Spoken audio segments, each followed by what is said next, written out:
kuri-kuri itu lalu menjadi Tuhan-Tuhan, ini menurut saya loh Pak, itu menurut saya umpama jadi dosen beneran dalam ini jelas keliru besar. Harus balik ke YHWH Adonai. Itu pun kita tidak tahu kuri yang Adonai yang di mana, kuri yang YHWH di mana. Sebab Adonai YHWH juga bakalan ketemu. Kita lihat lagi Pak. Ini lalu Lord, Lord. Apa ini terjemahan demikian ini? Justru inilah yang diterjemahkan oleh LAI tanda kutip. Itu. Jadi bukan Ibraninya atau Septuaginta Yunani, kembali ke Ibrani dulu. Kuri-kuri ada lagi Pak di pasal di Mazmur. Tadi ini di Mazmur 109. Bapak tahu ini 108 itu nomor-nomornya bisa beda Pak. Ini 21 lalu 140 itu sudah selain nomor 2. Lalu di sini, nah ini YHWH Adonai. Ini Bapak, kalau YHWH diikuti Adonai, tidak mungkin akan dibaca Adonai Adonai, melainkan YHWH-nya jadi korban dibaca Elohim. Jadi supaya Bapak Ibu ketahui, YHWH itu bisa dibaca Adonai maupun Elohim. Kalau berdiri bebas dibaca Adonai, kalau bersama Elohim dibaca Adonai, tetapi kalau bersama Adonai dia jadi korban dibaca Elohim. Dan inilah yang diterjemahkan menjadi God, huruf besar semua, bukan YHWH-nya ini gitu. Jadi inilah yang diterjemahkan Theos, bukan diterjemahkan Kurios pula gitu. Ini lihat Pak, pasal Mazmur 139 ayat 8, kuri-kuri lagi. Lalu ada ekstra Kurios, hulu Theos ya. Lalu ada ya ini yang ya Adonai lagi. Nah, yang keempat lagi Yah Adonai. Tadi Yah itu kependekan dari ya YHWH tadi. Ini YHWH ya. Ini juga diterjemahkan kuri-kuri. Itu yang YHWH Adonai. Sekarang yang Adonai YHWH Pak, ini juga diterjemahkan kuri-kuri. Adonai YHWH ini bacanya Elohim lagi, diterjemahkan kuri-kuri. Oh ini diganti huruf besar karena Adonai-nya tadi. Ini Adonai YHWH. Yang nomor 3 ini juga diterjemahkan kuri-kuri, Adonai YHWH. Jadi kita harus terus terang sangat cermat. Kuri-kuri itu mau diterjemahkan apa? Kita hanya akurat apabila kembali ke aslinya gitu, yaitu Adonai Yahweh atau YHWH Adonai gitu. Dan HNT Hebrew New Testament perjanjian baru Ibrani itu tentu sangat akurat, lebih mengerti ketika mengembalikan Yunani ke Ibrani dalam kasus YHWH atau dalam kasus Kurios gitu. Baik Bapak, Adonai YHWH. Karena Adonai itu bisa saja I-nya itu akhiran milik. Kita sebenarnya kesulitan karena nulisnya hampir sama atau sama. Artinya Adonai YHWH itu YHWH tuanku. Jadi tuanku YHWH. Tadi kan tuan YHWH Pak. Ada juga tuanku YHWH begitu. Nah, misalnya tuanku Sugiarto atau tuan Sugiarto. Nah, di sini ditulis kuri mo kuri. Mo itu milik. Ya, Bapak dapat membayangkan bagaimana kalau kami menceritakan Tuhanku Tuhan. Tadi yang dikatakan Bapak di Tuhan Yesus menyitir Yesaya ya Pak ya tadi ya, pasal 61 ayat 1 sampai 3. Kuri mo kuri, kuri mo kuri, kuri mo kuri. Banyak Pak, kuri mo kuri, kuri mo kuri. Sangat banyak kuri mo kuri. Bahkan Pak, saya tidak tahu Adonai yang Bapak duga selalu Kurios tidak betul. Kita periksa di di Septuaginta. Ini LXT itu artinya translation dari LXT. Ini Hakim-Hakim 13 ayat 8. Kuri Adonai. Saya tidak tahu apakah dulu mungkin loh ya, orang menerjemahkannya kebingungan atau bagaimana untuk membedakan Adonai. Kenyataannya di sini terbaca kuri Adonai. Tidak hanya sekali. Ya kalau sekali mungkin kita jangan-jangan salah tulis. Padahal Bapak bilang otoritas ilahi itu agak sulit juga kita terima. Ini Adonai kuri. Ya, Bapak. Lalu ini ada juga Adonai kuri Eloi Sabaoth. Itu Sabaoth tentu dari Ibrani ya Pak ya. Iya, sangat jelas. Lalu ada lagi adon. Nah, sebenarnya adon itu yang tuan tadi. Jadi adon ada adoni atau adon. Nah, di sini adon ya tetap dibaca adon, Pak. Yang Yunani loh, Pak ya. Jadi itulah sebabnya terus terang kami harus hati-hati ketika mau menerjemahkan kuri itu sebenarnya harus diterjemahkan apa. Sebab tadi sudah diakui YHWH itu nama diri. Lalu yang diterjemahkan itu sebenarnya bukan nama dirinya, yaitu cara bacanya. Nah, kalau Bapak menerjemahkan cara baca, itu berarti yang tertulis kan berubah. Gitu, yang tertulis berubah. Nah, kami terus terang yang menyetujui YHWH itu tidak ingin yang tertulis berubah. Bahwa ketika ketemu Yahweh, Bapak sekali waktu atau sering memanggilnya Tuhan atau Tuhan, ya, atau Pangeran, itu urusan lain dan memang diizinkan karena contohnya juga ada. Dapat bayangkan Bapak, untuk Yakobus pasal 5 ayat 10, di sana disebutkan para nabi memberitakan firman berdasarkan nama Kurios. Yang namanya nama Kurios, kalau Bapak menerjemahkan Kurios itu diganti Adonai, tidak bakal ditemui frase di perjanjian lama Bisem Adonai. Tadi sudah saya tunjukkan, Bisem 46 kali itu selalu diikuti YHWH. Atau kalau pakai Adonai harus ada artikel H. Itu fakta, Pak. Itu fakta. Jadi dari situlah kami berpikir ulang untuk ya bagaimana menerjemahkan yang terbaik. Nah, kalau ingin kata-kata Adonai YHWH 273 kali, saya sudah mencatat, Pak. Sangat mudah mencarinya itu. YHWH berapa kali sangat mudah dengan bantuan Bible Works. Walaupun sekali lagi saya bukan orang teolog, karena sudah dibekali ini tadilah saya gunakan sebaik-baiknya. Jadi kira-kira sementara itu dulu, Pak, pemahaman di sini terletak pada perbedaan menerjemahkan, Pak, bukan terletak pada otoritas. Saya sekali lagi, andai kata itu otoritas ilahi perjanjian baru pakai Yunani, that's okay. But how to translate, bagaimana cara menerjemahkan, nanti dulu, jangan bilang Bapak otoritas ilahi. Saya lebih suka ini dikembalikan, dong-dong itu dulu dari kata apa, begitu. Apalagi kalau yang namanya nama. Sekali lagi saya ungkapkan, Bapak tadi mengatakan semua kata benda nama dalam Yunani bisa dideklarasi, keliru besar, Pak.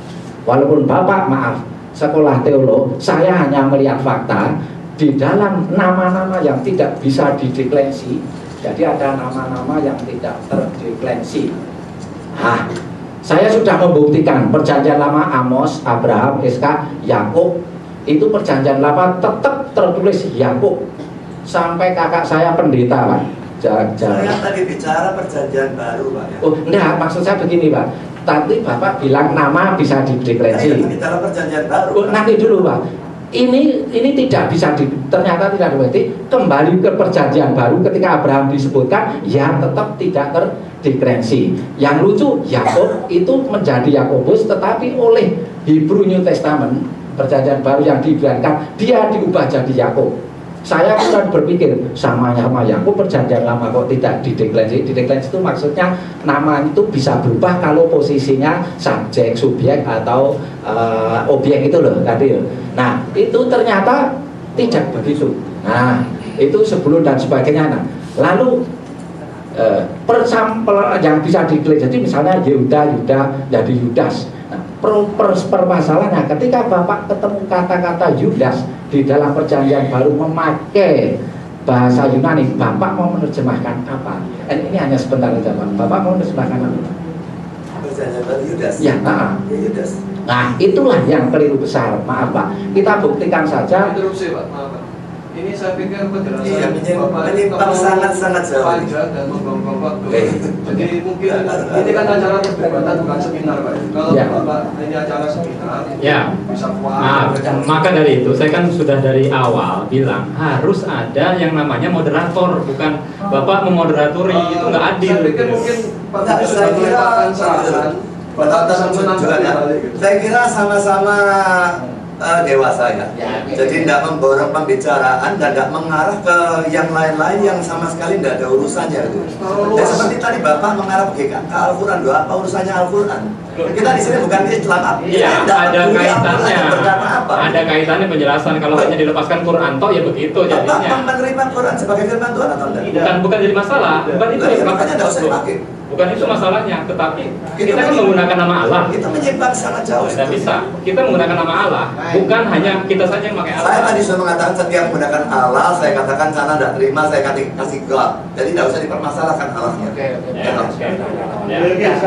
Sebentar, masalah Yudas tadi dia itu menyatakan Pak bahwa semua nama di Perjanjian Baru untuk Yunani selalu bisa dideklarasi. Keliru besar Pak. Tidak, dan saya tanyakan sama kakak saya yang juga mengajar Yunani pendeta, saya tidak tahu, hanya diterima begitu saja. Saya diskusi dimanapun memang ada nama, ternyata ada yang tidak bisa dideklarasi. Lalu pertanyaannya, itu kalau nama di Perjanjian Baru dan lama itu orangnya sama, tidak bisa dideklarasi, terus bagaimana?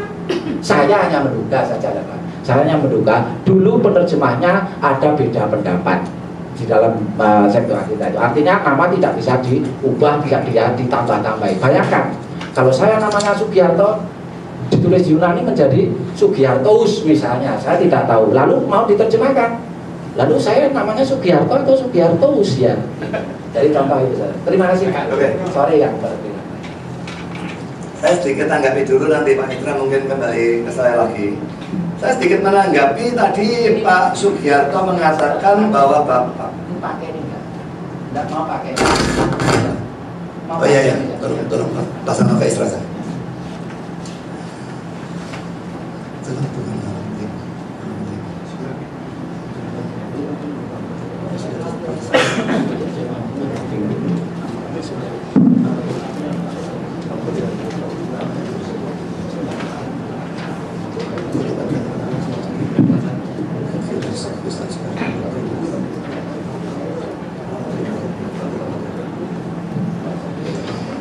Tadi Pak Sugiarto mengatakan bahwa dia tidak menolak kata kurios ya. Oh tidak. Oke. Tetap Yunani loh. Oke, ya. Tapi anehnya saya mendapatkan kutipan Bapak di sini dari perdebatan Bapak dengan Pak Bambang Nursena. Di sini ada kutipannya. Bapak mengatakan kurios adalah kata Yunani yang salah atau minimal tidak tepat untuk menggantikan YHWH. Laki-laki jangan bingung K kok pakai Y atau pakai U ya. Jadi Yunani upsilon itu memang biasanya diliterasikan, dituliskan dalam huruf Y tapi bisa dengan U. Jadi kurios itu kurios ya. Jadi dikatakan oleh Pak Tristan Sugiarto, kurios adalah kata Yunani yang salah atau minimal tidak tepat untuk menggantikan YHWH. Lalu kutipan kedua di bawahnya persis. Jadi pada mulanya Septuaginta tetap mempertahankan YHWH. Namun belakangan memang diganti dengan kurios, Tuhannya orang Yunani. Saya kira dari kata-kata itu sama sekali tidak menunjukkan kebenaran kata-kata Bapak tadi, di mana Bapak mengatakan Bapak menerima terjemahan kurios. Karena ini dikatakan kurios Tuhannya orang Yunani kok gimana? Nanti dulu ya, saya belum selesai ya. Lalu seluruh penjelasan dari mereka berdua, apapun alasannya dan selogis apapun juga, intinya cuma satu, Perjanjian Barunya salah. Sebetulnya cuma itu. Perjanjian Baru mau dipengaruhi oleh Septuaginta kayak mau oleh apa kayak, saya tidak peduli. Tapi Perjanjian Baru menuliskan kurios. Kalau itu disalahkan karena dipengaruhi Septuaginta, tetap ujung terakhir Perjanjian Baru salah. Dan itu firman Tuhan, berarti firman Tuhan itu salah. Lah saya ingin juga menjawab, kalau tadi Pak Teguh mengatakan tentang inspiration atau ilham, itu seolah-olah murid-murid dengar suara. Siapa yang pernah mengatakan demikian? Saya tidak ngerti dia dapat dari mana gitu ya. Saya tidak pernah mengatakan demikian dari tadi. Ilham itu apa saudara? Ilham itu penguasaan Roh Kudus sedemikian rupa pada penulis firman Tuhan, sehingga biarpun orangnya itu memang dipakai, pikirannya dipakai, karakternya dipakai, pengalamannya dipakai, semua diri orang itu dipakai, tapi pada saat yang sama Tuhan menguasai dia sedemikian rupa sehingga tulisannya tidak ada salahnya dan mutlak adalah firman Tuhan. Nah sekarang saudara, jadi bukan dengan suara ya, bukan dengan suara tidak, saya tidak percaya yang semacam demikian. Orangnya dipakai, tetapi tetap dikuasai sedemikian rupa, tidak ada salahnya. Lah tapi tadi juga Pak Teguh mengatakan, kok ada teks-teks yang berbeda ya. Wahyu 14 ayat 1 kalau tidak salah. Saya tidak tahu Pak, saya lupa tadi Pak Teguh kutip dari teks apa dan teks apa. Saya pokok yang satu katanya nama Bapak Dok ya, yang satunya Bapak dan Anak. Nah saudara, saya ingin tegaskan ya, bagi saya yang betul-betul NR, betul-betul tidak ada salah secara mutlak, strict, sungguh-sungguh adalah firman Allah, itu hanya yang disebut dengan autograf. Autograf itu adalah yang langsung ditulis oleh penulis Alkitabnya, bukan salinan. Salinan ini disebut manuskrip. Pada waktu autograf itu sudah disalin, kesalahan memang sudah masuk. Cuma jangan lalu takut baca Alkitab ya. Salinan sudah salah, saudara, ada salah. Lebih-lebih diterjemahkan, pasti lebih banyak salah. Tapi saya percaya, biarpun penyalin dan penterjemah tidak dikuasai oleh Allah secara mutlak, sehingga kesalahan memang masuk, saya percaya dia itu Allah yang maha bijaksana dan maha kasih. Kesalahannya itu tidak mungkin fatal secara teologis. Secara bahasa bisa kesalahan fatal, secara teologis tidak mungkin. Ya, jadi saya mengakui salinan bisa salah. Nah, mengapa lalu terjadi perbedaan seperti yang dikatakan, ini nama Bapak Dok, yang ini nama Allah Bapak dan Anak? Itu mungkin karena dari manuskrip yang berbeda. Ya, ini ambil dari salinan A, ini ambil salinan B, dan ini memang bisa ada perbedaan. Ya, dan kalau terjadi perbedaan semacam demikian, itu ada ilmunya untuk mencari kira-kira autografnya itu bagaimana. Karena ingat, autografnya ini ditulis dalam bahan yang tidak tahan lama, sudah musnah, tidak ada lagi. Yang ada cuma sekitar 5.000 manuskrip lebih untuk PB Dok. Nah, itu harus dibanding-bandingkan untuk memperkirakan autografnya itu mengatakan apa. Jadi saya kira dengan ini saya sudah menjelaskan ya bahwa perbedaan seperti yang tadi dikatakan itu sama sekali tidak membuktikan bahwa bahasa Yunani PB itu tidak diilhamkan. Ya, jadi autografnya diilhamkan, tapi pada waktu disalin apalagi diterjemahkan, maka itu tidak ada pengilhaman yang sempurna. Pimpinan tetap ada, tetapi tidak secara sempurna, sehingga kesalahan-kesalahan itu ada yang masuk, itu terbukti manuskrip satu dengan manuskrip yang lain itu betul-betul bisa terjadi suatu perbedaan. Dan jangan cuma mengatakan perjanjian baru Dok ada seperti itu. Perjanjian lama pun saya bisa menunjukkan ada kontradiksi yang sungguh-sungguh kontradiksi. Misalnya Raja Asia kalau tidak salah, satu ayat mengatakan dia naik takhta umur 22 tahun, ayat lainnya mengatakan umur 42 tahun. Semua teks Ibrani bahasa perjanjian lama mengatakan demikian, kontradiksi yang frontal, sungguh-sungguh frontal. Jadi saudara jelas bahwa memang salinan itu tidak mutlak benar semua. Lalu saudara, kalau dikatakan tadi dari Ibrani 7 ayat 14, Yesus itu dari suku Yehuda. Tentu saja saya mengakui Yesus orang Yahudi. Tapi apakah memang orang Yahudi pada zaman Yesus berbicara dalam bahasa Ibrani? Itu yang perlu dipertanyakan. Mereka mengatakan bahwa Lukas 4 tadi itu mengutip dari Yesaya 61, tidak mungkin mengutip dari Septuaginta, pasti mengutip dari PL bahasa Ibrani. Itu saudara, saya baca dalam buku-buku tafsiran dipertentangkan. Bambang Nursena mengatakan dari PL Ibrani, tapi kebanyakan penafsir saya yang saya punya mengatakan itu dari Septuaginta. Kalau mau tahu yang mana benar, bandingkan sendiri Lukas 4 tadi, bandingkan dengan Yesaya 61. Saya akan melihat perbedaan yang menyorok. Karena apa? Yesaya 61 diterjemahkan dari Ibrani, tapi Lukas 4 mengutipnya bukan dari Ibrani ini, mengutip dari Septuaginta, PL yang sudah diterjemahkan ke Yunani. Karena itu muncul perbedaan-perbedaan. Jadi bandingkan, jadi akan melihat kok bisa berbeda.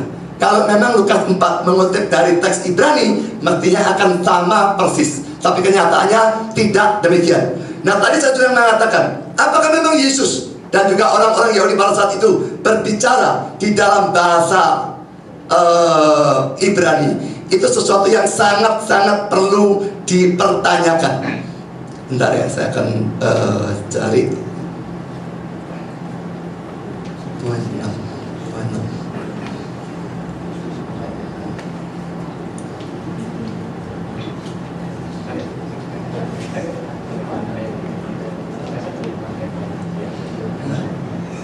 Secara perubahan bahasa. Saya akan menunjukkan saudara sejarah perubahan bahasa ya. Jadi juga Pak Teguh Hindarto ini pernah mengatakan di dalam makalah, di dalam artikel di dalam internet, tidak mungkin murid-murid Yesus yang adalah orang tidak terpelajar itu bisa mengerti bahasa Yunani secanggih itu. Ini mungkin kalau untuk orang yang tidak ngerti teologi sangat masuk akal. Tapi bagi orang yang ngerti teologi dan belajar di sekolah teologi, ini omongan yang lucu bagi saya. Ya, saya akan menunjukkan saudara bagaimana terjadinya perubahan bahasa dari Ibrani menjadi Aram, lalu dari Aram menjadi Yunani. Saudara semua tahu ya, dulu dalam perjanjian lama tentu mereka bicara dalam bahasa Ibrani ya. Tapi saudara, selanjutnya mereka masuk di dalam pembuangan ke Babilonia. Nah pada waktu masuk dalam pembuangan Babilonia, mereka mulai bicara di dalam bahasa Arab, saudara. Coba sekarang saudara tak buang pergi Kalimantan sana, nanti 10 tahun, 20 tahun, 30 tahun pulang sini ngomong Dayak. Itu yang terjadi saudara. Waktu mereka kembali, mereka bicara dalam bahasa Arab. Nah, lalu saudara, terjadi hal-hal yang lainnya. Ada pergantian kekaisaran yang seperti ini ditunjukkan di dalam Hellis Bible Handbook ini ya. Saya bacakan terjemahan Indonesianya ya. Kekuatan atau kuasa dunia dari zaman Alkitab. Kekaisaran Babilonia. Ini ke tempat mereka dibuang itu ya. 606 sampai 536 sebelum Masehi. Menghancurkan Yerusalem, membawa Yehuda ke dalam pembuangan. Pembuangan orang-orang Yahudi sejaman dengan kekaisaran. Lalu kekaisaran Persia, ini yang kedua, 536, 330 sebelum Masehi, mengizinkan orang-orang Yahudi kembali dari pembuangan dan dibantu dalam pendirian mereka kembali sebagai suatu bangsa. Ya, dikembalikan lagi dari pembuangan. Tapi bahasanya sudah jadi Aram, saudara. Lalu kekaisaran Yunani pada tahun 330 sampai 146 sebelum Masehi, memerintah Palestina dalam masa pertengahan antara PL dan PP. Lalu yang keempat, kekaisaran Romawi 146 sebelum Masehi sampai 476 Masehi, menguasai dunia pada saat Kristus muncul. Dalam zaman itu gereja dibentuk. Nah saudara, pergantian kekaisaran-kekaisaran ini menyebabkan terjadinya perubahan bahasa yang digunakan oleh orang-orang Yahudi termasuk pada zaman Yesus. Ya, jadi mula-mula Ibrani berubah menjadi Aram karena pembuangan. Lalu Yunani, lalu Yunani dikalahkan oleh Romawi. Ini anehnya saudara. Waktu Yunani dikalahkan oleh Romawi, Romawi justru mengadopsi bahasa Yunani. Dan pada waktu Romawi menundukkan seluruh Palestina, Yunani menjadi bahasa mereka semua. Semua bisa. Adalah omong kosong, Yerusalem tidak bisa. Cuma di luar negeri nonsense. Semua bisa.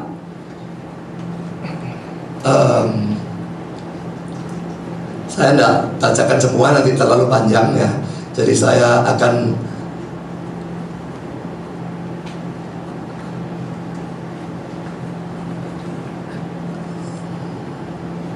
ya, jadi saudara, Romawi, bahasa Yunani menguasai semua, maka mereka semua bisa berbicara di dalam bahasa Yunani. Dan justru saudara ya, gara-gara perubahan bahasa semacam demikian, banyak orang Ibrani khususnya pada satu yang di Mesir tidak bisa lagi bahasa Ibrani. Akhirnya dibutuhkan penterjemahan Septuaginta. Septuaginta terjemahkan ke bahasa Yunani supaya orang-orang Yahudi yang tidak lagi bisa bicara bahasa Ibrani bisa membaca kitab suci. Itu tujuannya penterjemahan dari Septuaginta tersebut ya. Nasib bahasa Ibrani sendiri itu menjadi bahasa tertulis saja sebetulnya, sampai sangat belakangan dalam bahasa Israel modern baru itu dikembalikan lagi dalam bahasa pembicaraan. Nah saudara, perubahan bahasa Ibrani ke Aram lalu ke Yunani ini memang rasanya tidak mengenakan karena ada penjajah dan sebagainya. Tapi saudara, Allah mengatur semua untuk keuntungan dari kerajaan Allah dan keuntungan dari penyebaran Kristen. Coba bayangkan ya, andai kata Israel itu bahasanya Ibrani, lalu yang lain semua punya bahasa-bahasa sendiri. Pada waktu Paulus misalnya diutus sebagai misionaris, mati saudara, pergi ke negara A, belajar bahasa A 2-3 tahun, pindah negara B, belajar bahasa B 2-3 tahun, setengah mati. Tapi saudara, dengan semua dikuasai dan semua pakai Yunani, dia kemanapun pakai bahasa Yunani. Dan ini yang saya pikir lucu, Pak Christian mengatakan Paulus mungkin tidak fasih bicara bahasa Yunani. Bagaimana mungkin dia jadi rasul untuk non-Yahudi, untuk Gentiles, tapi tidak fasih di dalam bahasa Yunani? Itu sama sekali tidak memungkinkan. Dan saudara, ini sejarah perubahan bahasa. Dan karena itu semua bisa bahasa Yunani. Dan adalah mungkin Yesus memang mengutip Lukas pasal 4 di dalam terjemahan Septuaginta. Lalu tadi disinggung tentang sedikitnya dua ya, Alkitab Ibrani katanya ya, yang namanya Dutilet dan juga Sam Tov ya. Sam Tov itu good name saya kira ya, artinya ya. Nah sekarang saya pikir ini sesuatu yang sangat lucu ya. Tolong melihat halaman 51. Cari why. Tadi Pak Teguh mengatakan di dalam salah satu versi, jadi Dutilet itu ya, menggunakan 3 kali huruf Yud, Y. Untuk apa Pak? Menggantikan YHWH. Nah supaya saudara bisa enak, coba kita baca ya. Ini kutipan kata-kata Pak Teguh sendiri. Saya kutip dari internet. Mungkin cuma kalau ada kesalahan ejaan saya ganti ya. Tapi inti tentu saya tidak ada ganti sama sekali. Dia mengatakan demikian. Yang menarik, dalam banyak hal tertentu ada ketidakcocokan antara kitab PB versi Yunani dengan kitab PB versi Semitik yang berbahasa Ibrani atau Aramaik. Perbedaan versi itu harus dipandang bukan sebagai pemalsuan atau manipulasi, melainkan memberikan bukti kuat bahwa kitab Perjanjian Baru Semitik seperti Sam Tov, Dutilet, Crawford, Munster, Peshitta, dan Old Syriac bukan terjemahan dari naskah kitab Perjanjian Baru bahasa Yunani. Sebaliknya, kitab Perjanjian Baru bahasa Yunani sering menyalahartikan kosakata Ibrani tertentu dalam naskah Semitik sehingga menimbulkan terjemahan yang kurang tepat. Ini terjemahannya yang asli ini yang mana ini?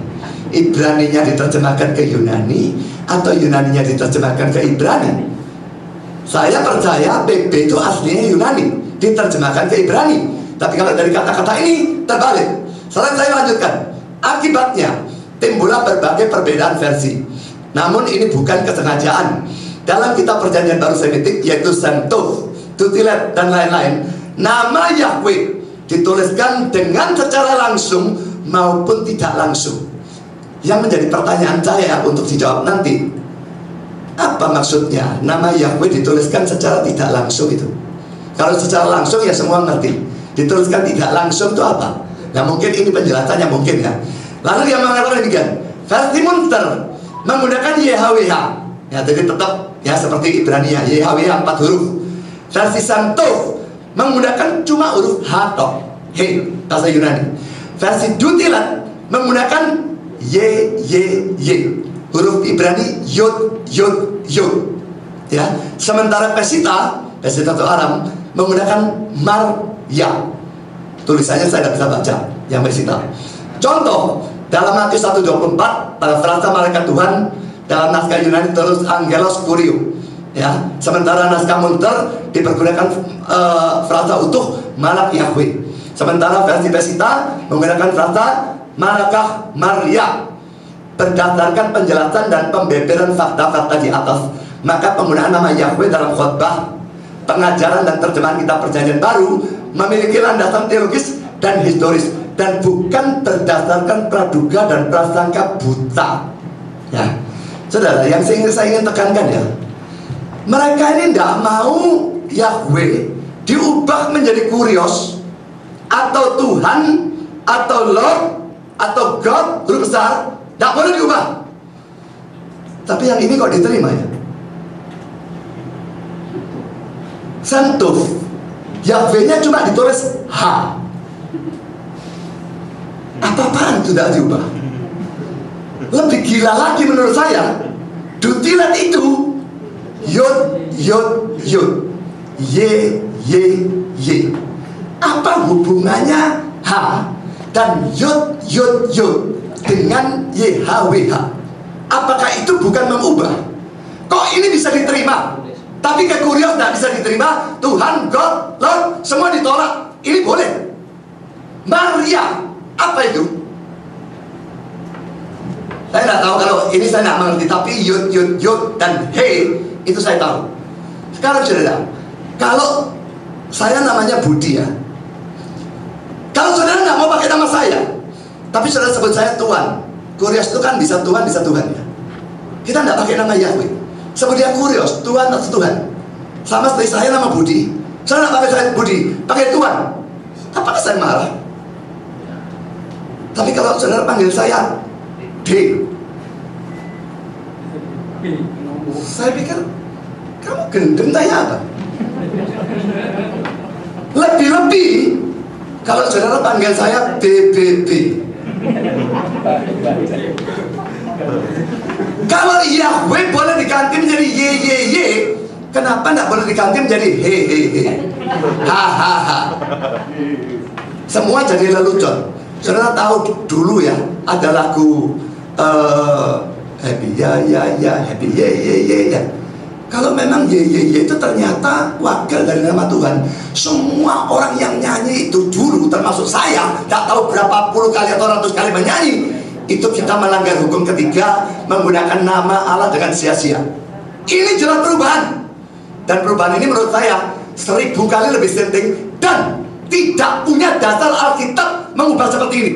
Tapi Yahweh diubah Kurios, itu punya dasar perjanjian baru. Saya tidak peduli apapun alasannya, perjanjian baru mengutip ini, mengutip itu, meniru sebuah kita. Saya tidak mau tahu. Dia menulis di bawah pimpinan Roh Kudus, dan karena itu harus diterima sebagai punya otoritas ilahi. Lagi, saya tidak peduli Yesusnya ngomong apa pada saat itu. Mereka bilang Yesusnya mungkin ngomong Ibrani. Seandainya mereka benar, Yesus ngomong Ibrani, dan waktu Yesus ngomong, Yahweh-nya disebut seandainya. Ya, seandainya disebut, tetap yang menulis ini siapa? Yang menulis itu Lukas, dan Lukas yang diilhami.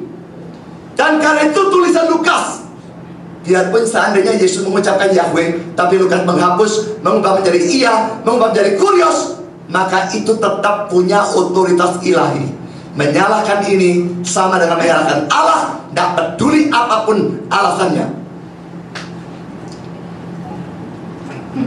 Mungkin sekarang Pak Isra bisa menjelaskan tentang kata nama tadi.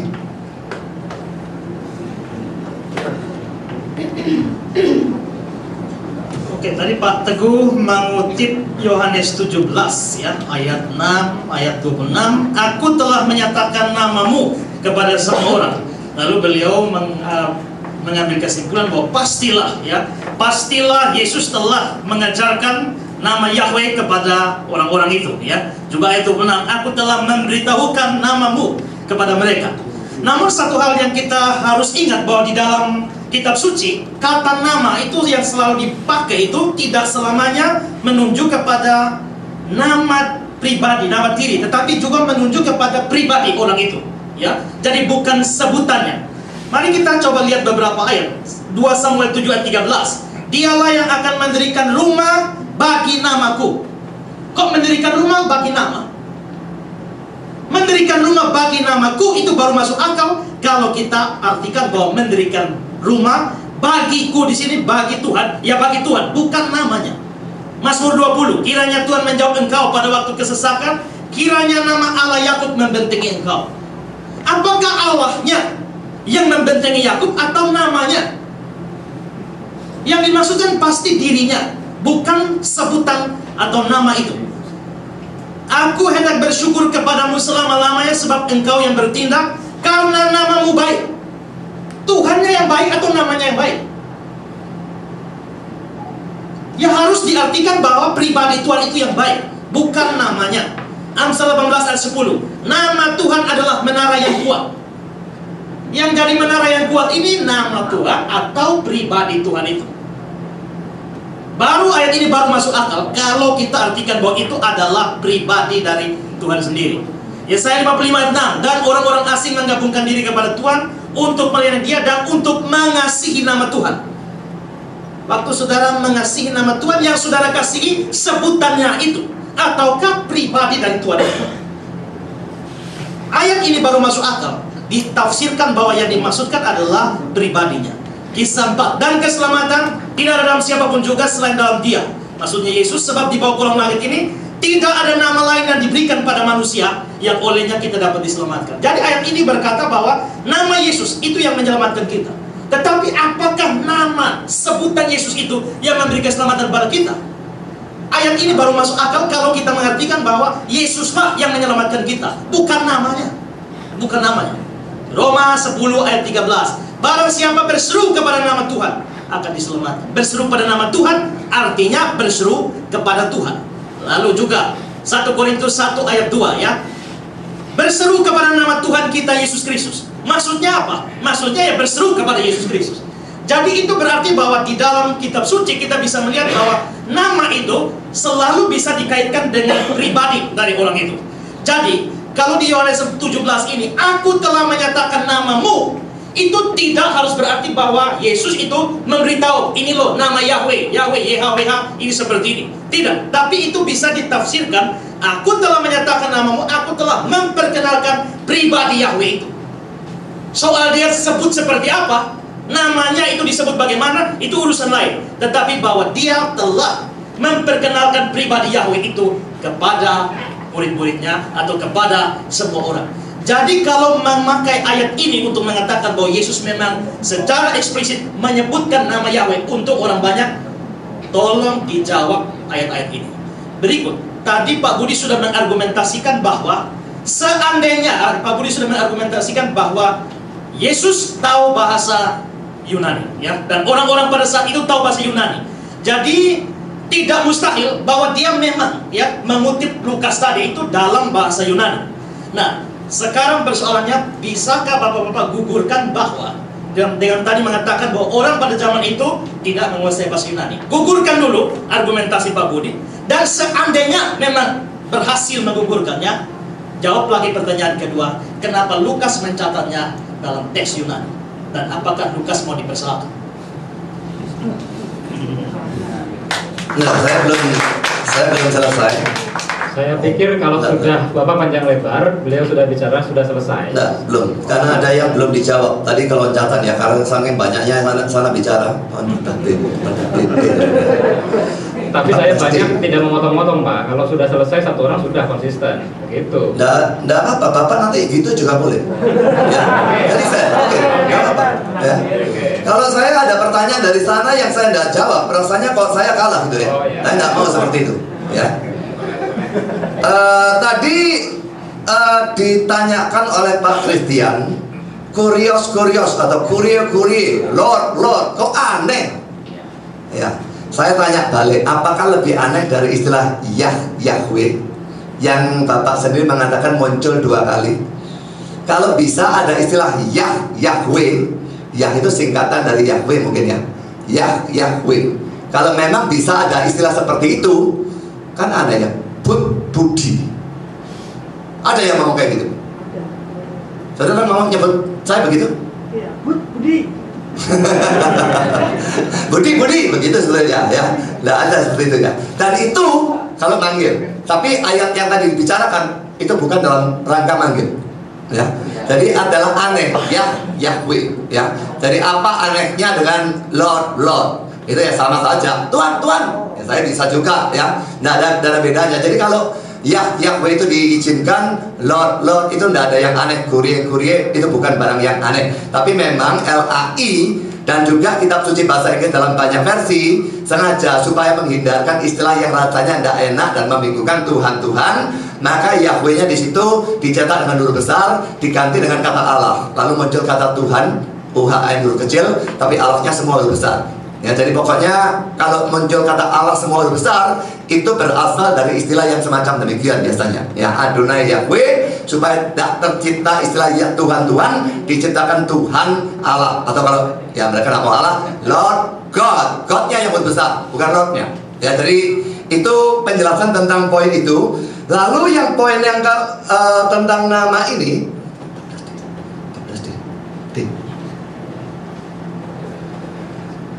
ini Pak Teguh juga mengatakan suatu kata-kata yang saya pikir nggak tahu muncul dari mana ya. Kutipannya panjang ya.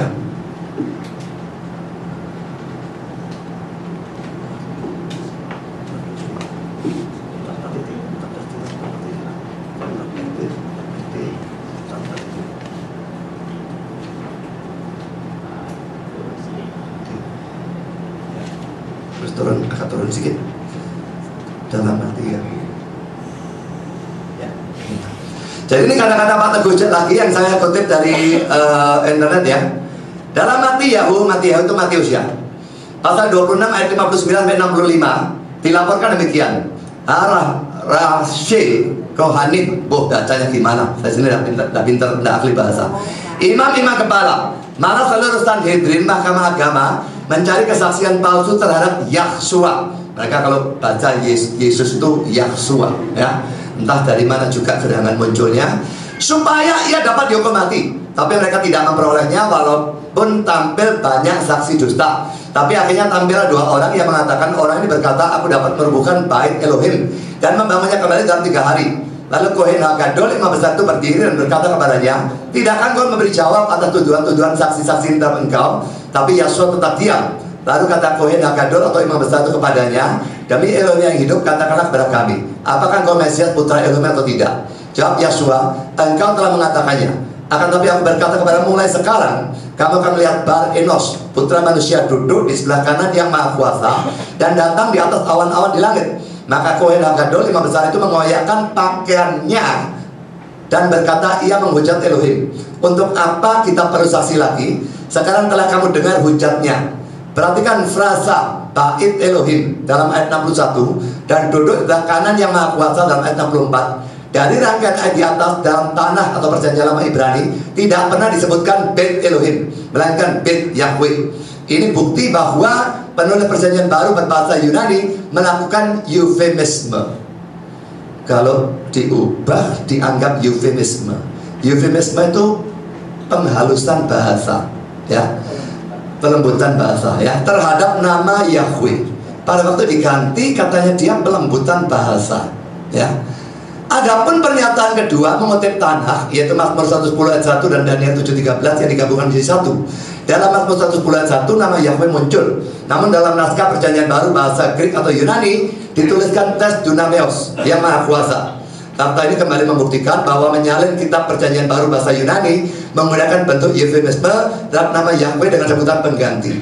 Jadi setiap kali PL pakai Yahweh dikutip lalu diterjemahkan Elohim diterjemahkan Theos atau Kurios itu dianggap eufemisme semua, ya.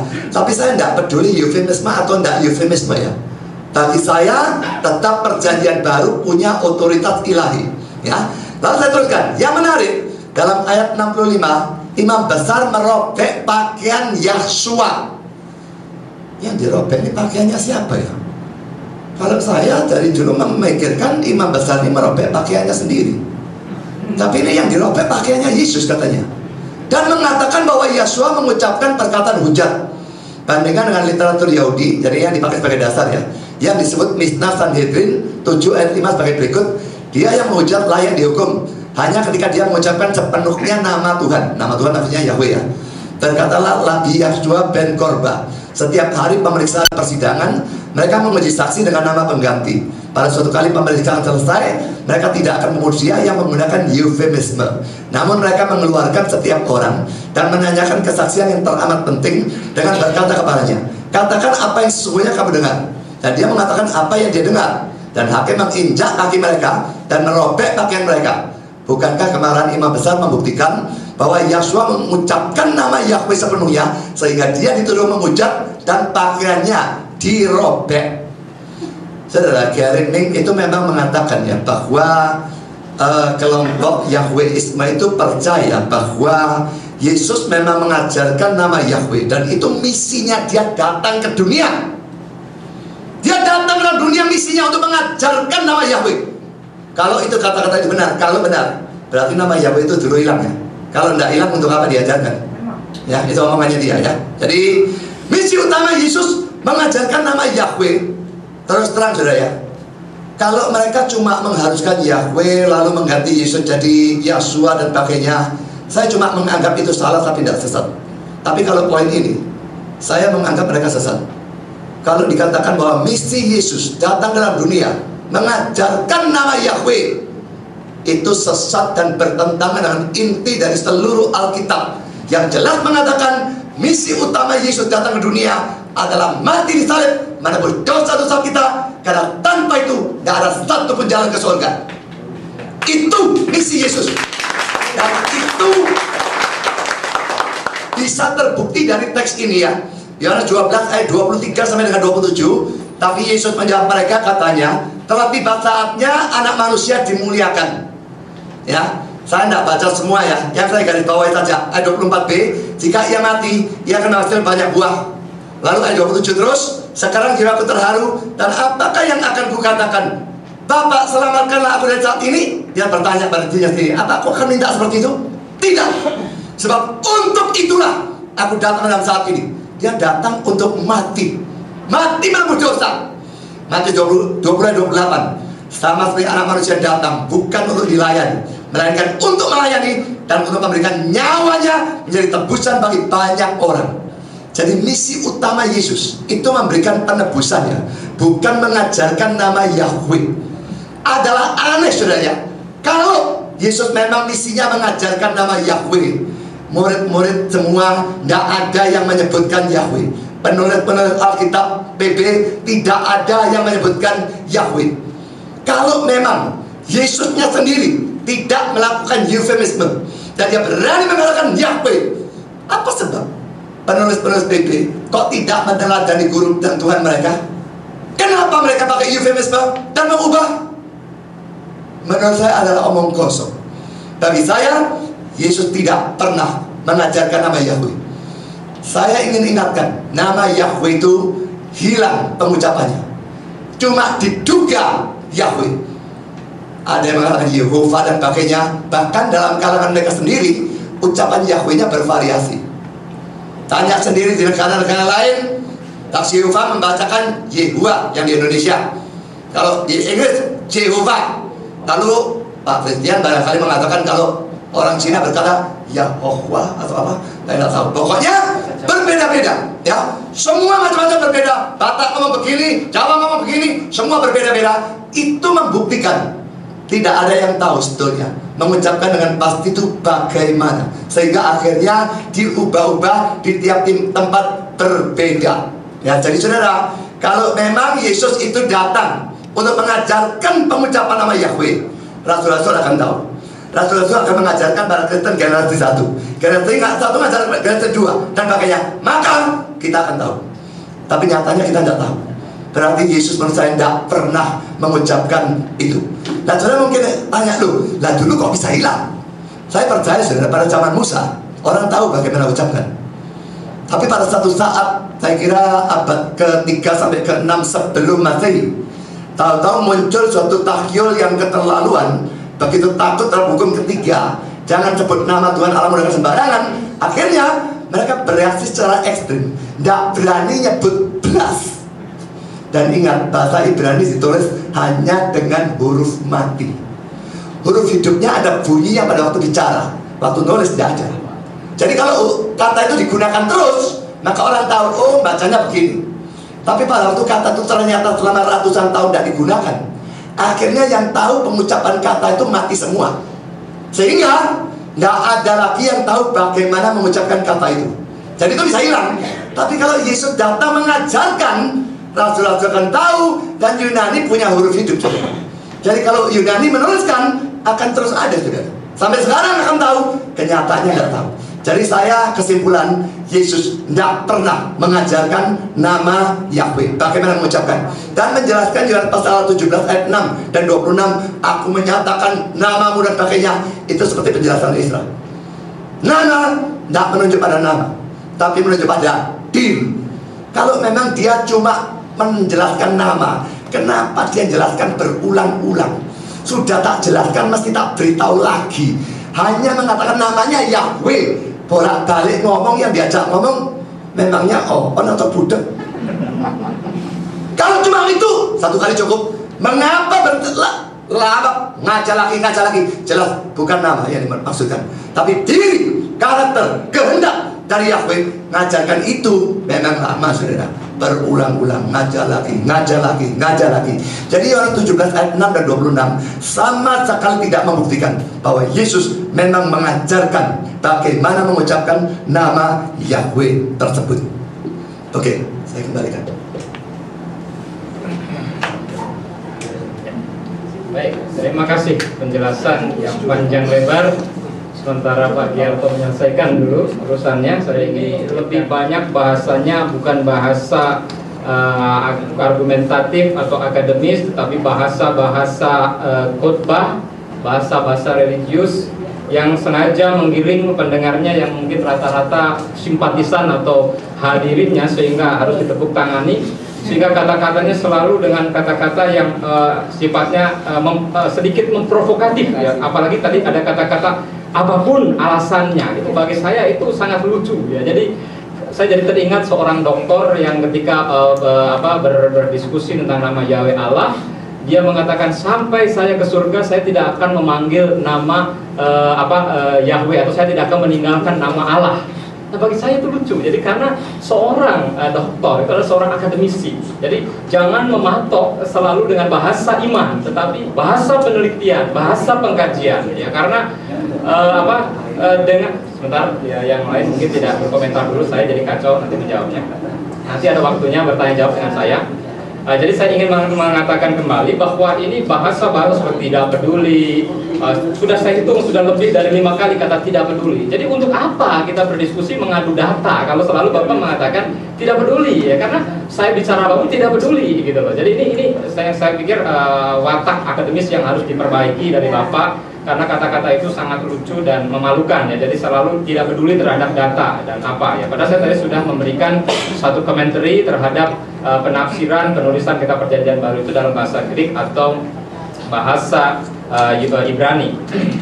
Lalu yang berikutnya adalah berbicara masalah autograf tadi, bahwa pengilhaman itu adalah pengilhaman pada naskah yang pertama, yaitu yang ditulis mula-mula atau disebut autograf. Persoalannya adalah apakah kita sudah menemukan autograf itu sehingga kita yakin dan bisa membuktikan bahwa naskah-naskah tadi adalah merupakan naskah pertama yang terilham. Padahal naskah autograf sendiri sampai hari ini belum ditemukan. Yang kita temukan hanyalah ribuan naskah dengan beberapa varian. Saya tidak sedang melemahkan arti varian itu, karena saya juga memiliki sudut pandang bahwa varian dalam Perjanjian Baru bukanlah satu kelemahan, bukanlah satu pemalsuan, tetapi tolong keyakinan Bapak yang mendasarkan bahwa pengilhaman itu terjadi pada naskah autograf. Nah, sekarang autografnya aja belum ditemukan ya, jadi kita tidak perlu meyakinkan dulu karena kita belum menemukan. Jadi itu masih asumsi atau dugaan ya. Jadi kita harus melihat satu fakta atau data terlebih dahulu. Sehingga naskah-naskah yang dikatakan terilham tadi, makanya saya selalu katakan yang mana dulu, karena naskah Greek sendiri memiliki beberapa varian. Nah, kalau ilhaman menuliskan varian itu sangat tidak mungkin. Jadi ini tolong diluruskan dulu untuk masalah itu. Lalu yang berikutnya tadi, apakah murid-murid penulis Perjanjian Baru atau termasuk Yesus sendiri, apakah dia tidak berbahasa Yunani? Bapak memastikan bahwa mereka bisa cakap, sanggup dan mengucapkan bahasa Ibrani. Tetapi saya tidak ingin berspekulasi dengan mengadu banyak literatur, tapi saya ingin membacakan Matius pasal 26 ayat yang ke-65 dalam versi Yunani ya. Di sini ada kata-kata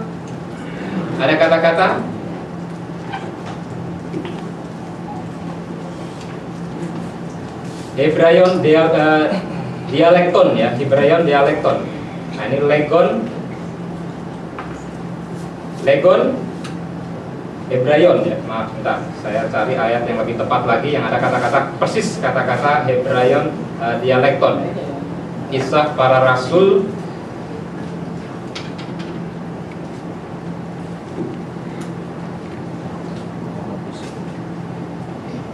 Kisah 21 ayat 40 sebentar.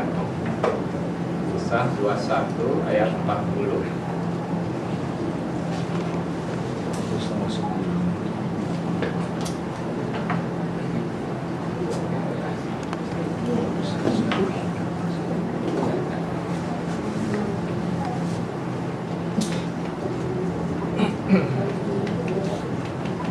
Ya, di sini ada kata-kata bahwa Rasul Paul di sini dalam bahasa Inggris Hebrew dan di sini dituliskan Hebraidi dialektolegon.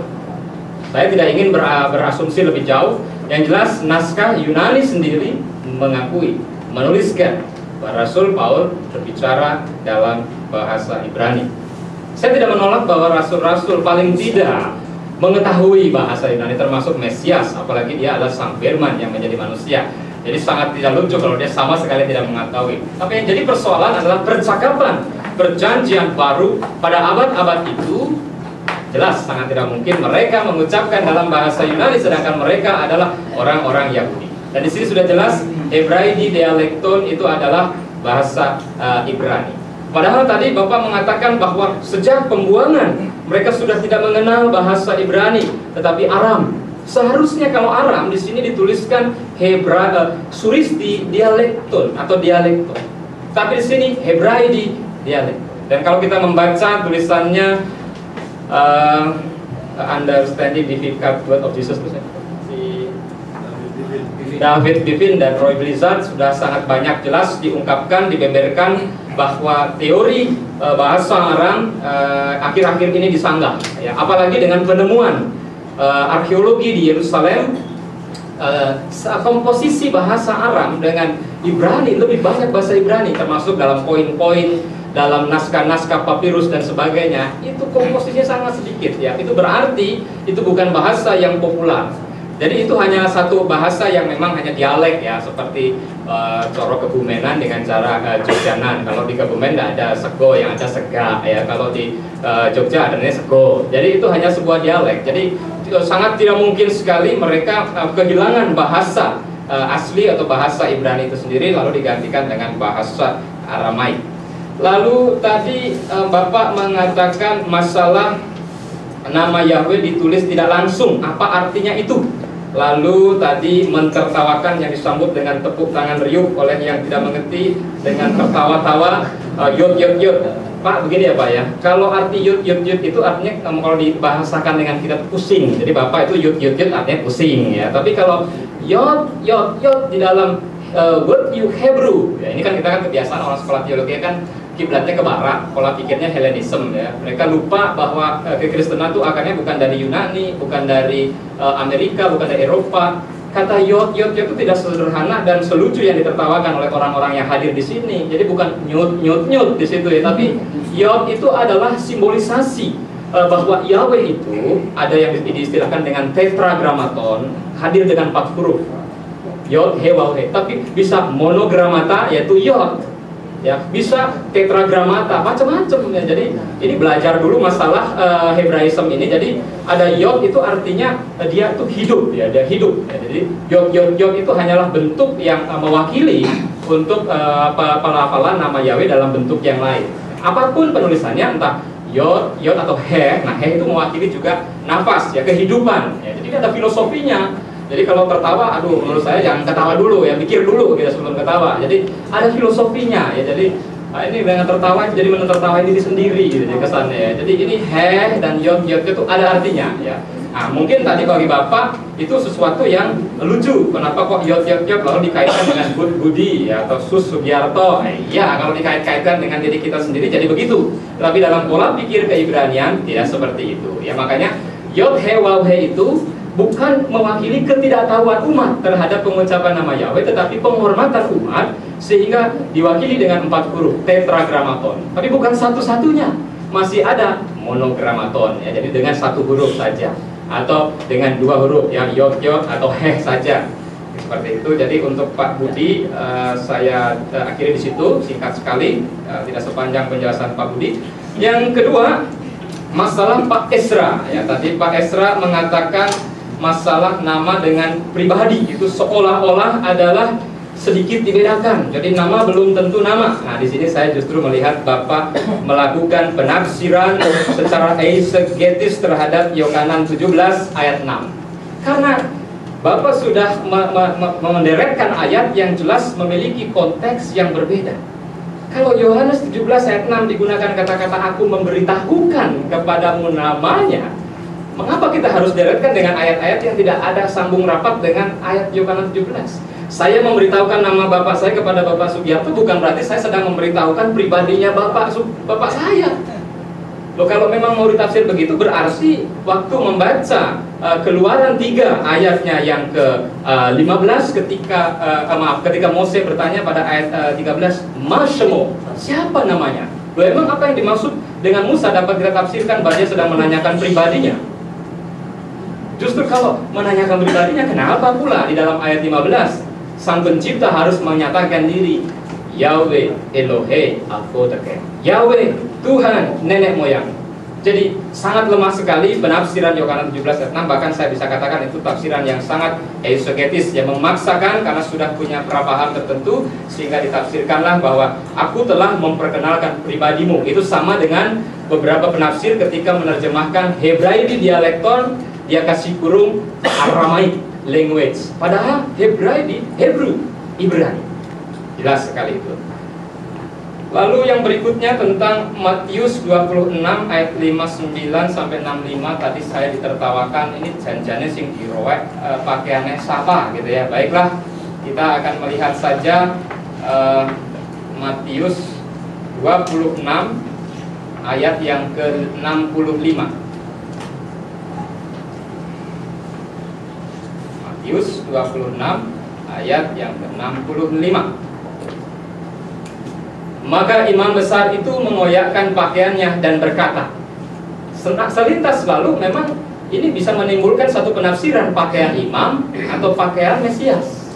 Nah, maka wajar bisa muncul satu penafsiran yang berbeda terhadap kata-kata tersebut, ya. Sama seperti ketika orang menerjemahkan Wahyu pasal 14 ayat 1 tadi, ya, ketika to'onoma autu kai to'onoma patro, itu seolah-olah autu ada yang menafsirkan itu adalah nama sang putra, tapi ada yang menafsirkan nama mereka, gitu loh.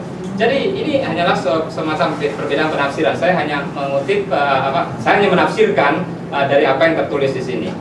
Lalu masalah misi Yesus, nah sekali lagi ini bahasa Bapak ini sangat provokatif, berusaha menyudutkan saya dengan dihadiri oleh kelompok simpatisannya, seolah-olah saya sedang mengatakan bahwa misi satu-satunya Yesus adalah memberitakan nama Yahweh.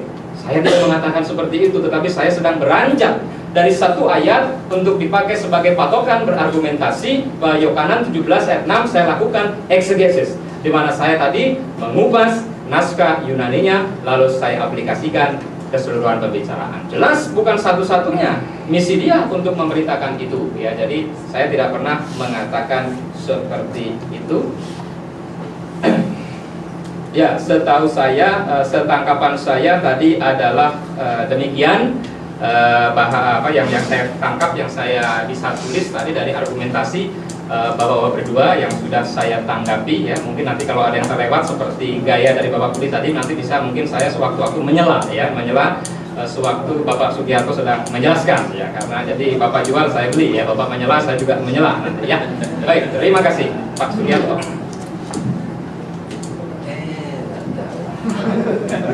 Ini bahasa saya berani, bahasa Jogja. Saya tidak tahu harus urut dari mana ya, campur. Bapak ini tadi mengatakan saya bicara banyak, Bapak saya kira juga banyak, tapi enggak masalah, itu tidak usah perlu dipermasalahkan. Cuma tadinya ke arah DHWH, larinya ke bahasa Ibrani. Apakah Yesus pada waktu itu bercakap-cakap Ibrani? Bapak juga sudah menguraikan panjang. Saya kalau menguraikan panjang sangat siap, Pak. Jadi saya sudah membuat tulisan bahwa Yesus dan masa waktu itu Yahudi, orang-orang Yahudi berbicara Ibrani. Tapi kalau ini diteruskan, saya kira akan repot Pak gitu. Tapi beberapa akan saya tunjukkan ya Pak ya. Gitu. Jadi tadi antara lain saya akan bicara kurios tadi ya Pak, yang kurios nama Tuhannya Yunani itu maksudnya nama Tuhannya dalam bahasa Yunani. Jadi mohon itu dipahami di dengan Bapak Misalnya tadi loh Pak. Ya, tapi kata-katanya salah itu jelas. Kalau saya sampai salah mengerti, yang salah yang nulis bukan saya. Ya terserah Bapak. Gitu, Pak. Tapi saya menjelaskan maksudnya itu. Tadi kan kutipan pertama bilang sedikitnya salah. Ya sebentar. Ini kita bicara kurios dalam Septuaginta Pak. Jadi bukan dalam bahasa PB. Jadi dalam kita pun ada alasan menyapa. Oh, sebentar, tadi di dalam Septuaginta kita lihat hexapla. Bapak sendiri hexapla ini, padahal hexapla ini tabelnya ini tahun sekitar 200 sesudah Masehi. Jadi banyak Septuaginta yang masih mempertahankan YHWH. Ada yang KS, bahwa sekarang kemudian mundur-mundur terus, yang terakhir keluar dari keluar munculnya Whitehot sama Ram sama Brenton itu semua ini hilang, itu masalah lain. Saya kan menceritakan kronologis Pak. Jadi ini yang saya maksudkan gitu loh. Ya tapi kalau memang itu Bapak tetap bersikeras mengatakan saya dicari benar ya terserah. Tapi saya mengungkapkan itu gitu. Itu masalah di Septuaginta Pak. Kemudian Bapak sekali lagi kok mengkaitkan otoritas ilahi bergara-gara Kyrios diterjemahkan lain gitu loh Pak. Itu yang saya belum menerima. Tetapi saya kan sudah mengatakan bahwa perjanjian baru Kyrios oke, tapi bagaimana cara menerjemahkan itu yang jadi masalah. Tadi ketika saya temui tunjukkan kuri-kuri, Bapak malah mengatakan tuan-tuan kan juga nggak aneh. Masalahnya bukan itu Pak. Kuri-kuri di sana bukan tuan-tuan, tapi Adonai YHWH atau YHWH Adonai, begitu. Jadi bukan masalah kok harus sama tuan-tuan. Itu menanggapi omongannya di sana Budi itu ya, jadi konteksnya harus diperhatikan. Loh, enggak, Bapak kuri-kuri tadi kan mengatakan itu berbeda dengan Yahya. Itu tadi Budi boleh, ya terserah. Itu Adanya itu. Budi, maka saya katakan itu, jadi konteksnya lain. Ya sudahlah, Bapak mau mengatakan masih lucu kuri-kuri. Lucu atau tidak kalau menerjemahkan Adonai YHWH atau YHWH Adonai? Saya katakan tidak lebih lucu daripada iya. Loh, kita itu tidak. saja poinnya. Sebentar, kalau itu masalahnya fakta Alkitab menulis YHWH, YHWH dan YH. Bapak menganggap lucu, berarti Bapak kalau tadi mengatakan ilahi, wah ini bagaimana? Dua-dua makanya dua-dua punya otoritas. Jadi dua-dua tidak ada yang lucu, tidak ada yang salah. Ya makanya ya sudah ya. Soalnya mengatakan lucu dulu kan sana. Oh, bukan Pak. Mengatakan aneh kok sebentar. Tuhan toh. Loh, soalnya Anda menerjemahkan kuri-kuri, bukan masalah Anda bilang kurios. Bapak menerjemahkan kuri-kurinya itu loh. Menerjemahkan kuri-kuri saya pada ngomong. Enggak, kuriosnya itu kan harus diganti Tuhan. Lalu kuri-kuri saya bilang sama Bapak ini harus diterjemahkan tepat. Bapak akhirnya bilang tuan-tuan kan tidak lucu juga gitu loh. Padahal kembalikannya YHWH Adonai atau Adonai ya oke lah. Jadi itu Pak. Setelah itu kemudian masalah sudah ya. Nah, kurios sudah. Lalu oke. Kemudian masalah apa Pak? Masalah jod, saya boleh katakan ya Pak ya. Jadi begini Pak, ini punya pandangan lain, bukan pandangan begitu, saya punya pandangan lain. Artinya begini, yang nulis jod itu tidak hanya Dutilet, Ibrani Matius Ibrani yang kemudian diberi nama Dutilet karena yang menemukan itu pastor Dutilet. Nah, di dalam Targum Pak, Targum itu kan terjemahan dari ke Ibrani ke Aramaik. Tadi juga yod tadi yang ditunjukkan tadi Aramaik. Ini yod banyak. Jadi ini di dalam Targum Pak yang saya temukan. YHWH itu diterjemahkan masih tetap YHWH 890 kali. Yod itu 4.880 kali, yod sekitar 1050, lalu yod sekitar 1050. Itu yang saya pelajari begitu. Sebenarnya nah Caranya sangat mudah sih sebenarnya. Nah ini dia Yod gitu. Kalau kita akan menulis YHWH misalnya YHWH, muncul enggak ini 663 itu yang sendirian. Jadi misalnya nanti dikasih det atau dalet untuk untuk Aramaik akan muncul lagi 221. Saya jumlahi semua. Tidak hanya itu, le juga biar, dan akhirnya ketemu itu. Mungkin jumlah persisnya sih bisa-bisa saja keliru, itu tidak manual. Tolong agak cepat karena waktunya. Ini Oke, karena waktunya. Ya, saya tahu. Jadi Yod itu begini Pak, menurut saya loh Pak, pandangan saya. Orang Ibrani itu konon ketika mau menulis nama YHWH, sebenarnya yang boleh tanda kutip menulis Alkitab itu yang saya tahu itu adalah suku Lewi. Jadi itulah sebabnya Septuaginta diambil 6 orang per suku itu dipertanyakan. Lalu ketika mau menulis nama Yahweh saking dianggap sangat agungnya, itu mesti puasa atau apa dan tidak berani menulis, kemudian hanya dikasih simbolisasi. Maksudnya ingatlah bahwa ketika Anda menemui ini, maksudnya adalah nama diri gitu. Nah, itu masalah ya Pak ya. Kemudian kembali kepada sebenarnya kalau pengucapan YHWH beda-beda itu menurut saya loh Pak, itu tidak terlalu pusing sepanjang kerangkanya itu masih kerangka YHWH dan H. Bapak mesti tahu peristiwa Sibulet dan Sibulet yang berakibat Benyamin sukunya dimatikan berapa saja itu karena gara-gara beda logat. Jadi beda logat itu sudah hal yang sangat lumrah, dan di dalam Alkitab sepanjang pengetahuan saya itu kata kerja berubah itu juga banyak anunya loh Pak, vowelnya loh, artinya bacanya bisa berubah loh, Gerson jadi Gerson juga ada. Baik Pak, kemudian saya akan melanjutkannya untuk yang nama ya Pak ini. Ini bukan ini nama betul. Oh ini bukan nama. Ini yang Ibrani Pak, sebentar nanti tapi nanti saja yang bukan nama ya. Nah yang nama Pak. Jadi nama itu maksudnya ya menunjuk pribadi Pak. Justru karena nama menunjuk pribadi itu adalah kultur Yahudi, nama tidak bisa diganti. Tetapi misalnya disebut jadi Tuhan itu juga tidak masalah. Jadi yang dimaksud nama jangan sembarangan nama itu terus menjadi bukan nama gitu loh. Yesus mengajarkan, Yahusua mengajarkan, dikuduskanlah namamu, bukan dikuduskanlah engkau. Padahal dia sedang berbicara sebenarnya Bapa kami yang di surga, dikuduskanlah namamu.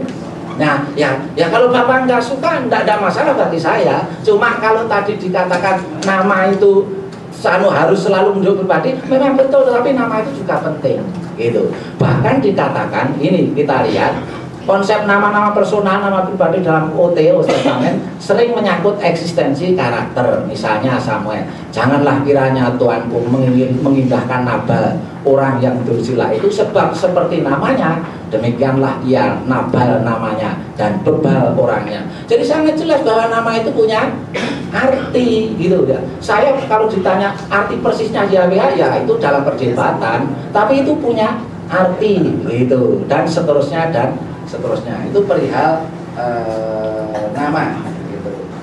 Nah kemudian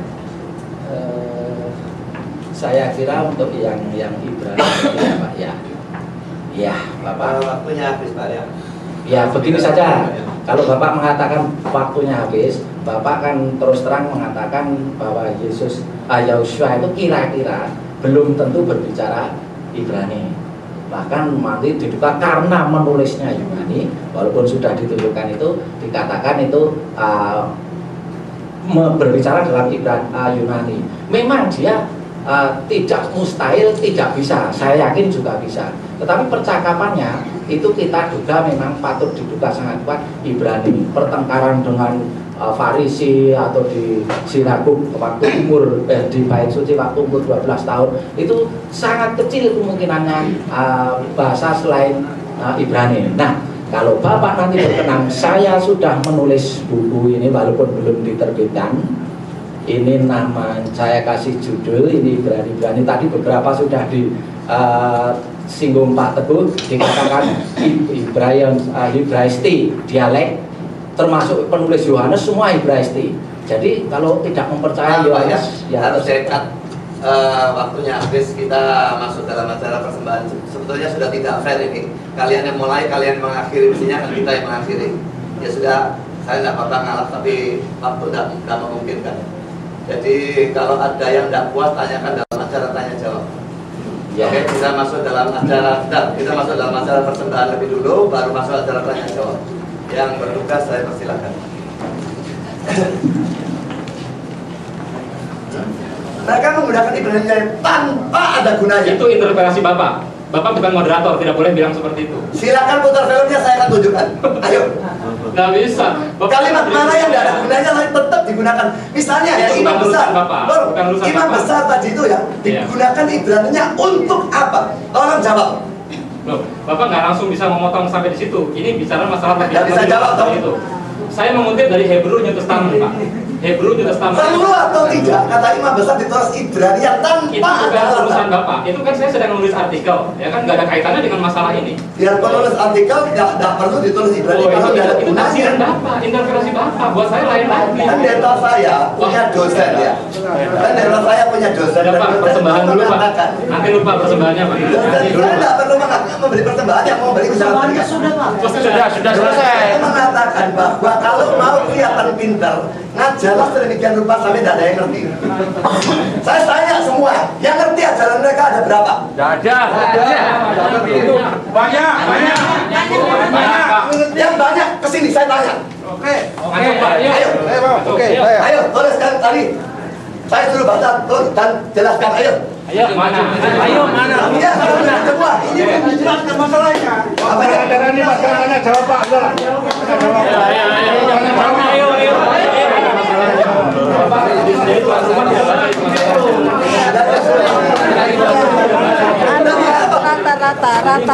Rata. Sudah jawab Pak. Tanya Bapak.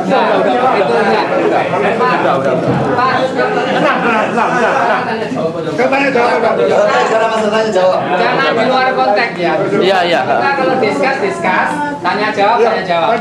Interaktif. Kalau yang melebar nanti dalam forum lebih besar lagi. Itu lebih bagus. Jadi nanti tidak Pak. Ya, itu masalahnya. Jadi memang katakan dari awal kalau namanya diskus, panel diskusi apapun bentuknya mesti ada moderator. Ya itu. Saya pernah debat dengan moderator. Pak, sudah Pak. Sekarang gini aja. Interaktif tanya jawab aja. Ini loh ya, saya mengusulkan kepada mereka debat tanpa moderator dan mereka setuju. Sekarang, Saya nggak merasa. kalau nggak setuju kok datang, memang usah dikatakan tanpa moderator. Nah ini. Dia sudah ngomong. Saya mengatakan mereka. Sudah berarti Mas, sekarang tanya jawab. Tanya jawab. Jangan tanya jawab.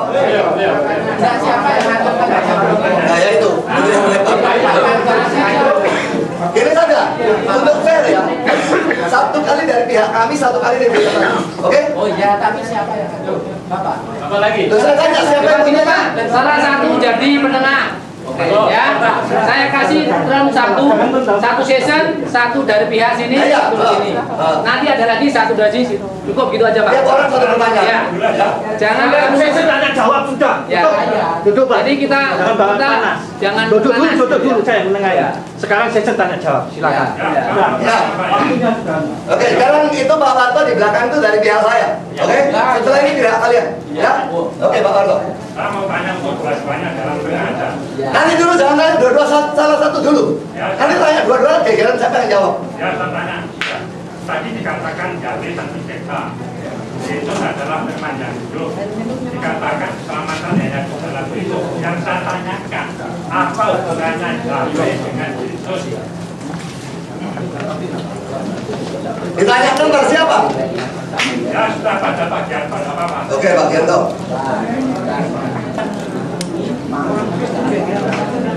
Yahweh itu sendiri. Berarti dia sehakikat setara dengan Yahweh itu sendiri. Dikatakan dalam Yohanes 8 ayat 42, aku datang dan keluar dari Bapa. Berarti Yeshua itu adalah sang firman Yahweh itu sendiri. Firman kita bisa pahami dalam Kejadian, dia adalah yang menciptakan. Kalau kita lihat Bereshit bara Elohim, pada mulanya adalah Tuhan. Ruah Elohim berakefet al-mahamayim. Roh Tuhan melayang-layang di atas air. Lalu ada kata-kata wayomer Elohim, berfirmanlah Tuhan. Berarti firman itu adalah yang menciptakan. Firman yang menciptakan itu menjadi manusia. Berarti hubungan antara Yahweh dengan Yeshua adalah Yahweh yang memiliki firman yang menjadi manusia. Terima kasih. Sebentar saya lanjutkan Pak. Sebentar Pak, saya lanjutkan. Kita tahu bahwa pengajaran tema perjanjian baru adalah Yesus juru selamat. Kami memanggil nama Ibrani Yahushua juru selamat. Setuju itu? Setuju nggak? Nah, kalau kita bandingkan di perjanjian lama, baca Yesaya 43 ayat 11, akulah Yahweh. Kalau saya baca Yahweh loh ya. Dan selain dariku tidak menyelamatkan atau tidak ada juru selamat. Anoki Yahweh Nibal Adonai Osai. Jadi jelas tema perjanjian lama itu Yahweh itu ya juru selamat. Lalu Yahushua itu memang tema perjanjian juga juru selamat. Ya, makanya Yahushua pernah bilang, aku datang membawa nama Bapa. Namanya memang dibawa Yahweh Shua. Kalau kita cek di Yahweh Shua itu Yahweh menyelamatkan. Itu kalau nama Ibrani. Tapi kalau kita translasi ke Yunani yang kehilangan huruf H, jadi Yunani tidak punya B, itu tidak huruf H, tidak punya huruf YHW, H, tidak punya, ya kita tidak bisa melihat Yesus itu artinya apa, tidak bisa melihat. Tapi kalau kita mengembalikan ke nama Ibrani Yahweh Shua, itu artinya Yahweh menyelamatkan. Periksa saja di King James Version untuk konfirmasi itu. Jadi itu pertanyaannya tadi Pak mengenai Yesus sama apa ya? Oke, nanti dapat. Lainnya apa? Sudah cukup. Jadi jawaban mereka saya kira saya tidak terlalu ada problem. Jadi saya tidak usah memberikan tambahan. Isra? Tidak ada. Jadi dari pihak sana boleh tanya. Siapa? Oke, silakan. Tanya kepada siapa? Nanti ini yang akan dulu. Shalom. Masalahnya sebenarnya kalau dibilang itu tentang nama Tuhan memang kadang pusing, tapi kalau kita ngomong nama Bapa kelihatannya lebih relevan gitu. Jadi sekarang kita tanyakan nama Bapa itu siapa? Nah, jadi kalau ada orang bilang, oh nama Bapa itu siapa? Baba. Apakah dia bisa ngomong yang lain? Oh bapaknya itu siapa? Itu aja. Jadi nanti Bapak tanya siapa ini? Loh, dua-duanya silakan jawab. Itu cuma Bukan masalah tadi. Itu peraturan ikuti peraturan. Ikuti peraturan Pak. Jangan bikin peraturan sendiri. Tetap satu Pak. Jangan bikin peraturan sendiri. Saya jawab sama sebenarnya nggak Sebenarnya sama aja kan? Iya. Sebenarnya sama aja. Enggak. Karena saya tidak terlalu ada bedanya ya. Karena kata Tuhan itu kan Tuhan di atas segala Tuhan gitu ya. Jadi Tuhan itu kayaknya jabatan yang tertinggi gitu ya. Jadi sama saja nama Bapakmu siapa? Perlu ada nama. Nama Tuhan siapa? Perlu ada nama juga. Ya, jadi saya tidak melihat ada beda ya. Bahwa nama Bapa, nama Tuhan harus dibedakan. Jadi menurut saya sama saja. Dan saya sendiri tidak menyangkal mereka bahwa namanya itu Yahweh, cuma saya tidak tahu pembacaan sebenarnya, ya. Jadi yang kalau mau strict dengan Alkitab, ya namanya cuma YHWH. Bacanya bagaimana tidak diketahui. Jadi kalau memang mau ditanya nama ya itu, cuma saya tidak mengharuskan nama itu dipakai dalam Alkitab karena otoritas perjanjian baru.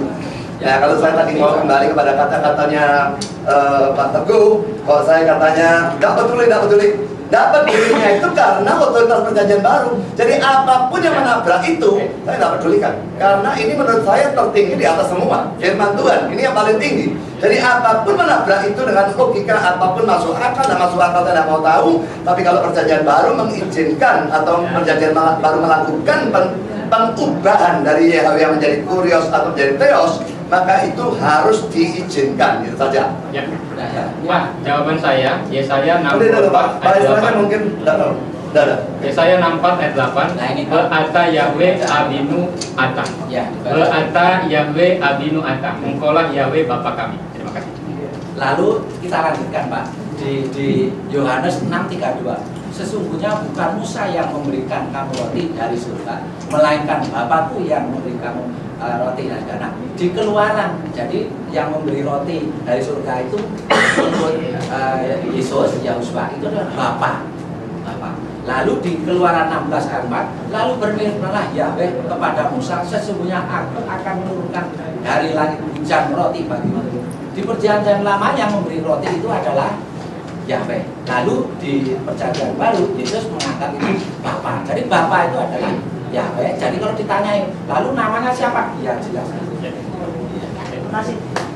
Namanya perkenalkanlah perbuatannya seperti saya buktikan tadi. Seperti saya buktikan tadi bahwa nama itu tidak selalu berarti bahwa sebutannya, tetapi menunjuk kepada diri. Sudah saya buktikan. Tapi tadi sudah tutup untuk saya menanggapi Pak Teguh yang mengatakan itu sebuah exegesis, ya. Tetapi saya kembali bahwa nama itu bisa menunjuk kepada diri dari Yahweh itu. Jadi bukan ucapan Yahweh saja. Jadi bersyukur kepada yang panggillah namanya, ya maksudnya panggil Yahweh, ya. Jadi bukan berarti kalau itu diartikan panggillah kita harus jalan-jalan teriak-teriak, itu repot. Dan kedua, Pak Budi tadi mengatakan bahwa nama itu tidak bisa diucapkan gitu. Pada zaman awal, orang-orang itu YHWH, mereka tahu. Meskipun yang ditulis adalah 4 huruf mati, tapi bagaimana menyebutnya mereka tahu. Tapi pada generasi-generasi yang lebih kemudian, di mana yang tahu semua mati, ya, itu maka tidak bisa diketahui sampai pada zaman Perjanjian Baru. Jadi kalau ini ya tidak bisa diartikan bahwa seluruh zaman berarti sama sekali tidak tahu. Pada masa itu ya, pada masa-masa awal itu saya kira mereka tahu. Hanya pada masa kemudian tidak bisa lagi. Oke, saya ingin sedikit menambahkan sedikit komentar tentang suara yang keras. Penyebabnya saya agak tuli, Pak. Ini terus terang. Jadi saya ngomongnya keras, bagi saya sih tidak terlalu keras. Jadi ya itu penyebabnya ya. Jadi kalau kembali pada pertanyaannya ya, saya tidak mengatakan bahwa nama ini tidak bisa dibunyikan kan. Saya tadi mengatakan bahwa zaman Musa pasti tahu, tapi karena mereka lalu takut, lalu sebutkan Adonai setiap kali baca YHWH, akhirnya mati semua, akhirnya tidak lagi bisa membunyikan itu, membaca itu.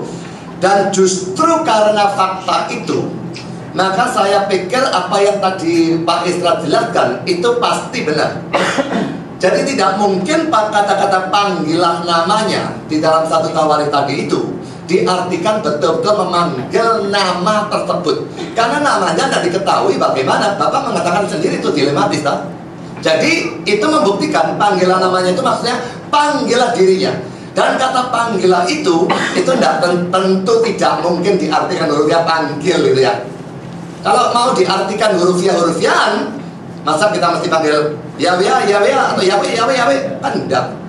Jadi panggilah itu, panggilah dalam doa dan sebagainya itu kepada dia, ya, berbakti kepada dia, berdoa kepada dia dan sebagainya. Jadi dirinya, ya, karena nama itu sudah tidak ada lagi pengucapannya, tidak diketahui. Karena itu jelas sekali bahwa ayat itu memang tidak mungkin diartikan, dan saya pikir memang artinya tidak demikian ya. Jadi bukan suruh manggil nama. Jadi beberapa ayat yang seolah-olah memerintahkan kita memanggil nama tidak bisa diartikan harus panggil Yahweh. Ya, jadi manggil dalam arti berdoa kepada diri daripada Yahweh, berbakti pada diri daripada Yahweh, itu artinya. Jadi ketidakadaan nama itu mengharuskan penafsiran seperti itu menurut saya. Oke, saya kembalikan.